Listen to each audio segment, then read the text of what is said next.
Olá, surgiu uma questão aqui que eu vou responder, mas antes de mais nada, se inscreva no canal para ficar mais fácil para a gente conseguir estabelecer esse diálogo e para que todas as coisas que forem publicadas aqui através dessa mídia, desse veículo, consiga chegar até você de uma maneira mais fácil, tá bom? Então se inscreva no canal, dê seu joinha, seu like, para poder fortalecer essa ação, tá bom?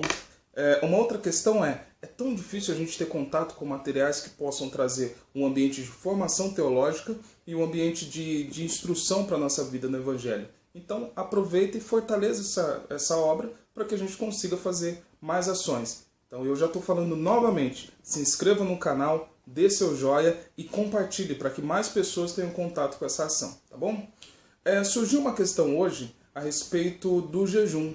Tá? Então teve uma pessoa que perguntou sobre como deveria ser feito o jejum e tudo mais, explicar em relação a isso. Então eu estou vindo aqui para fazer um trabalho de apresentar teologicamente essa questão do jejum e também dar um norte dentro de uma aplicação pessoal. Então a gente vai ser bem breve para a gente poder terminar esse vídeo rapidinho, mas vamos lá, tá bom? Então assim, quais são os momentos que são apresentados jejum dentro da Bíblia? Então a gente vê várias situações de reis apresentando jejum. A figura que mais chama a atenção é no caso de Davi. Então Davi, o filho dele teve um problema. Tá? Então Batseba teve um filho. E esse primeiro filho de Batseba, ou Betsabeia, são duas variações do nome, Batseba ou Betsabeia. Ela teve um filho e o filho começou a morrer. Tá bom? E aí Davi faz um período de jejum. Na hora que morre a criança, ele entrega esse jejum e vai se alimentar. Então é esse caso. Tem algumas questões de reis que começam a pedir o jejum para que todo o povo de Israel se unisse em relação ao jejum. Um outro momento que a gente vê a questão do jejum são os escribas e fariseus, principalmente os fariseus e saduceus, eles realizavam jejuns. Tá bom? Então eles faziam jejum. E aí o que acontece? Muitas das vezes esse jejum eles faziam como um procedimento de purificação. Tá? Então eles realizavam esse jejum para se colocar como pessoas que tinham se convencido dos seus próprios pecados. Então são esses jejuns que acontecem dentro da Bíblia. Jejum por causa de momentos de grande precisão, jejum coletivo de uma nação inteira se organizando para jejuar, e jejum específico como procedimento de ritualização, tá bom? Isso no Velho Testamento e até o momento de jejum. Jesus. Quando Jesus vem e se depara com a situação de jejum, eu lembro quando claramente ele é questionado sobre os discípulos dele que não jejuava, e aí Jesus Cristo fala que como pode ficar sem comer sendo que o noivo está ali. Então acontece essa questão. E aí, no capítulo 5 de Mateus, a questão da forma de apresentar o jejum, tá bom? Então, de forma factual, são essas instruções e esses momentos que apareceu o jejum. Teologicamente, o que acontece em relação a isso? Eu já falei a respeito desses momentos, e aí eu gostaria de deixar um recorte específico na figura de dois profetas. Então, o profeta Zacarias e o profeta Isaías, tá bom?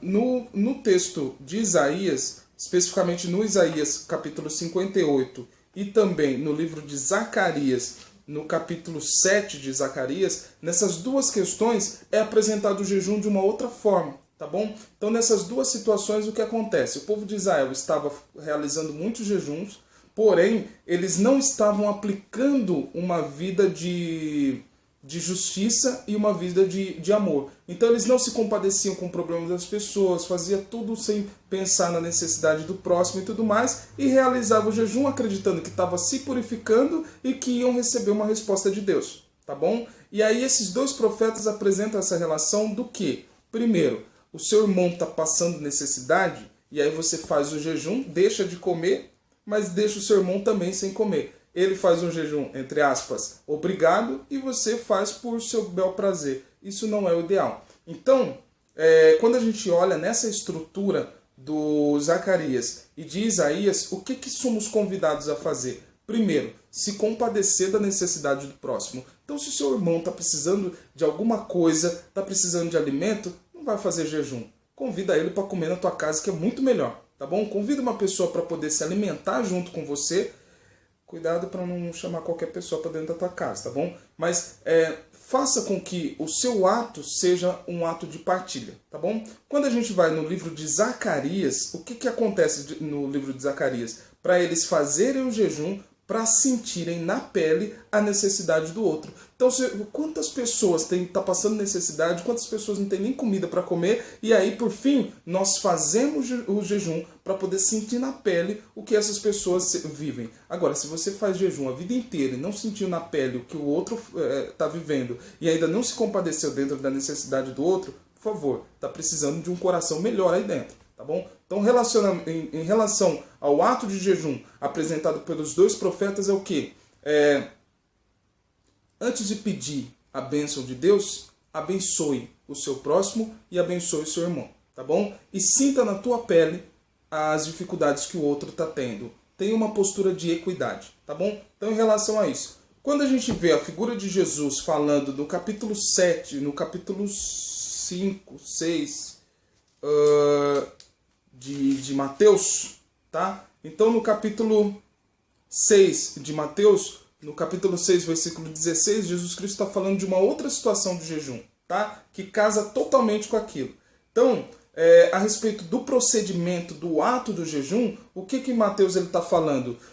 Não fica fazendo jejum ou qualquer ato simplesmente para as outras pessoas verem. Os fariseus tinham esse comportamento de atorzinho barato, que queria mostrar para todo mundo que conseguia e estava fazendo o comportamento de santidade, mas dentro de seus próprios corações não eram santos, tá bom? Então, nessa situação do ato de jejum, não faça para que os outros vejam. Não fica com a cara suja, não fica com comportamento e nem falando para todo mundo que está jejuando, tá bom? Então, tenha uma vida de jejum, tá? Faça o seu jejum, mas não fica falando para Deus e o mundo que está jejuando, tá bom? Então, no ato de Mateus, está falando claramente isso.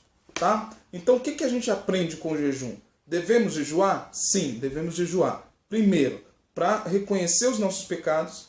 Segundo, para a gente sentir na pele a necessidade do outro. Mas tudo isso tem que refletir num comportamento de bênção, num comportamento de graça, onde a gente se coloca na pele do outro e sente as necessidades dele e convida ele para poder partilhar. Tá bom? E principalmente, não faça nenhum ato para que as outras pessoas venham, para você não receber dos outros o que você deveria receber de Deus. Tá bom?